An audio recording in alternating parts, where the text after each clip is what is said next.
I'm a story activist. I always have been. I want to know what works and why. I've spent much of the past 2 decades traveling the world and asking people that question, and I've collected their stories. I'd like to tell you the story of Molly Latalia. She was the principal of a high school in a small village in Lesotho in southern Africa. One day her teachers came to her to complain that the students were not paying attention and were disrupting classes. She was pretty sure she knew the reason why. They were hungry because there wasn't enough food at home. There was a lot of empty land around the school. It spoke to her of possibilities for a solution. But she was a wise woman. She knew that if you told people what they should do, it wasn't nearly as powerful as if they figured it out for themselves.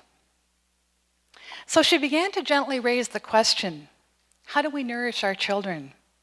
Over time, and many conversations, the parents pondered this question.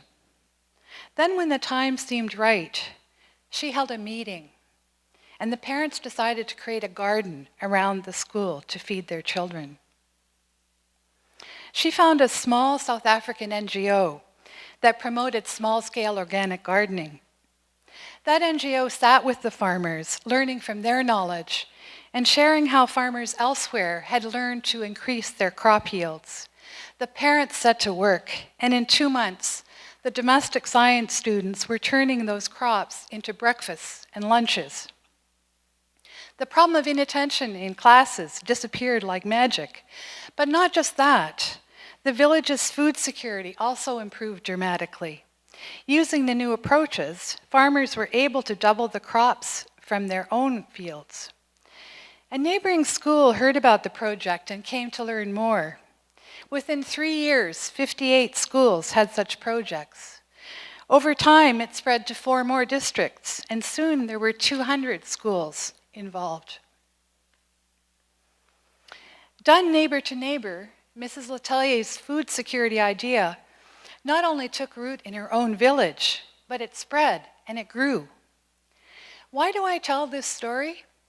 In part because Mrs. Letelier and then her community were demonstrating agency, the capacity to create change for her pupils, her teachers, her school, her neighbors, and her community. This is locally led development, horizontal development, neighbor-to-neighbor development.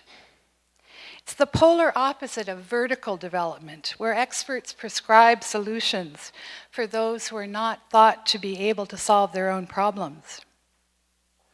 That is how, for a long time, much international development has been done. Why does neighbor-to-neighbor development matter? Because we all face the same challenges, and we can learn from each other.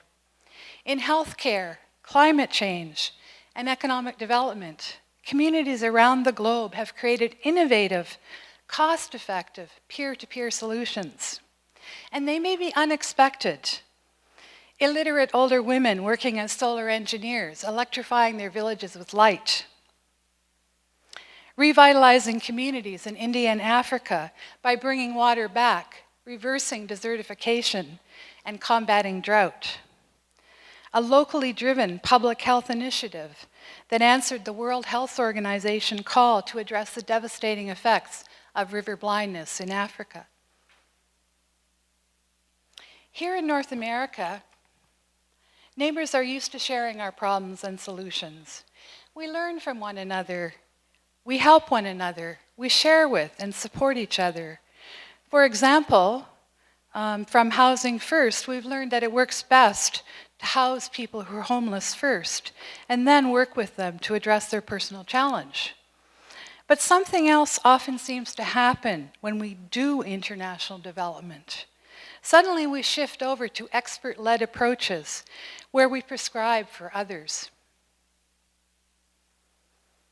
Locally developed projects address a range of challenges at once.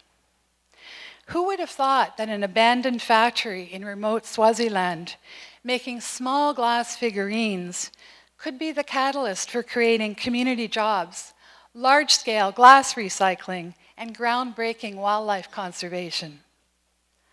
It all started with a South African couple's curiosity. They used to collect these small glass animals and wondered why the supply had stopped. They went to the village and discovered that the factory's international project funding had stopped. Almost everyone had lost their jobs. Together with the community, the couple restarted the factory, created 70 local jobs, inspired people to collect discarded glass all over Swaziland, and created and funded Ngwena Rhino and Elephant Fund, their nation's most successful wildlife conservation project.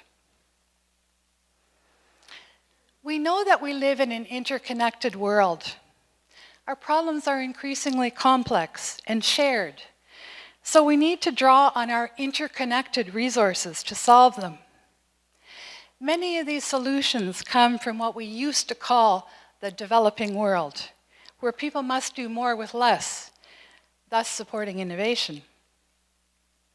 When we think of mobile money, or solar technology, or cataract surgery, we rarely think of Kenya or India, but we use their solutions and adapt their ideas. Oral rehydration salts, a simple and cost-effective treatment for diarrhea, was developed in Bangladesh in 1968. Its introduction to the United States in the 1990s saved their healthcare system millions of dollars a year and empowered parents to treat their children at home.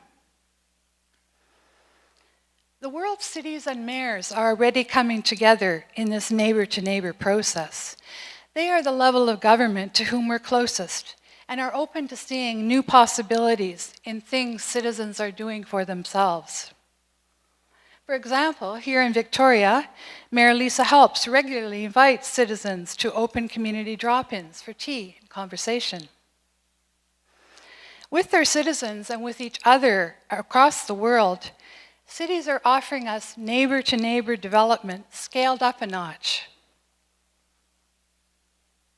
If as a country, we use neighbor-to-neighbor as the animating principle of international development, we would spend more time seeking out locally led solutions and less on developing costly projects ourselves from outside.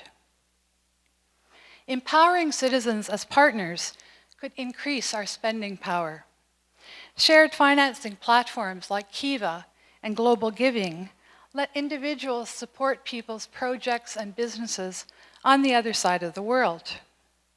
We could magnify the impact of do-it-yourself development, the money people send home to their families around the world. That money, which we call remittances, represents more than 3 times the world's total development aid investment. Mexico has long shown us how this money can kickstart business and community growth in remote rural areas. Neighbor-to-neighbor development does much more than just send money. It addresses human security and peace building. Issues like food security and drought, which are intertwined with personal security in many conflicted areas. Issues like bringing light. A solar lamp can do so much more than simply light a room, especially in areas where armed groups come in darkness when the cooking fires are out. What if we could assign someone to seek out these stories and ask, how can we support you? How can we share? Thinking of international development as neighbor-to-neighbor development is much more than a change in language. It's a change in attitude and approach. Suddenly, we begin to look for other people's solutions to problems we also have. We find local heroes we'd never heard of before and amplify their voices.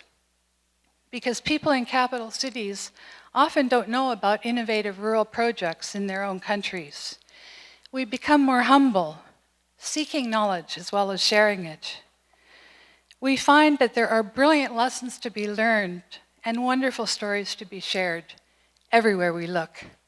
Thank you.